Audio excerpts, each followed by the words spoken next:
नमस्कार दोस्तों आज का वीडियो मैं बनाना नहीं चाहता था।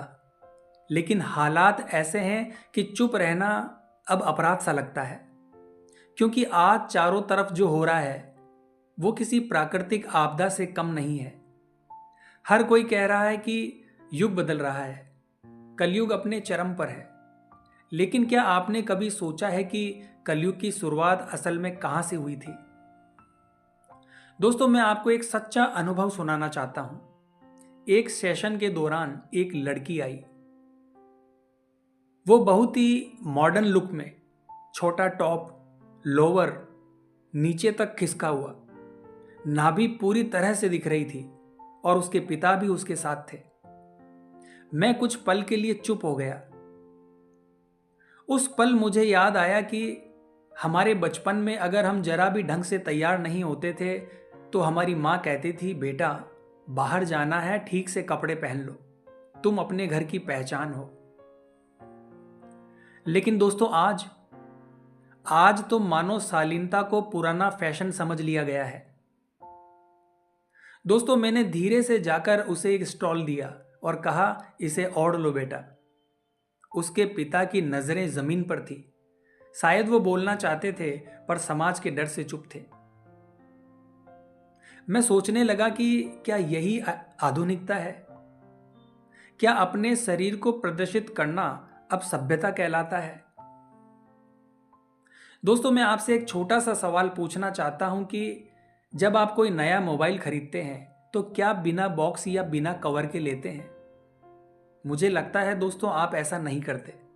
तो फिर बेटियों को बिना मर्यादा के दुनिया के सामने क्यों उतारा जा रहा है? देखिए दोस्तों, मैं किसी की स्वतंत्रता के खिलाफ नहीं हूं, पर स्वतंत्रता और असंयम में बहुत बड़ा फर्क होता है। आधुनिक होना मतलब अपनी जड़ों से कट जाना नहीं है। आधुनिकता का अर्थ है सोच में आगे बढ़ना, ना कि कपड़ों में पीछे हटना। दोस्तों मैंने कई युवाओं से बात की।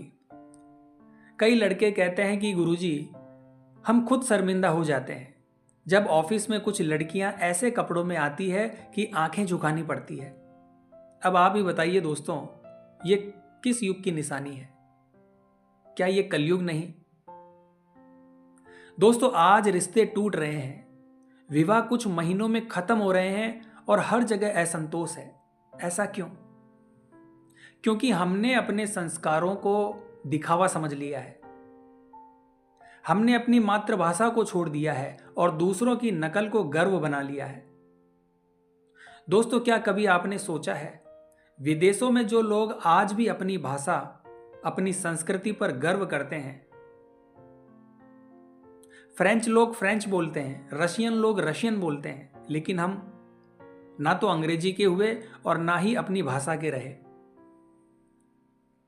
याद रखिए दोस्तों, कपड़े इंसान की सोच नहीं दिखाते, लेकिन मर्यादा जरूर दिखाती है। जो अपने शरीर को सम्मान देना जानता है वही दूसरों से भी सम्मान पाता है। आप किसी पार्टी में जाएं, त्योहार में जाएं या ऑफिस में, हर जगह का एक अनुशासन होता है। कपड़ों का नहीं बल्कि संस्कारों का अनुशासन।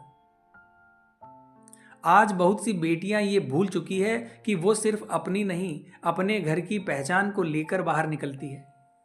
और ये सिर्फ लड़कियों के लिए ही नहीं है, लड़कों पर भी उतना ही लागू होता है।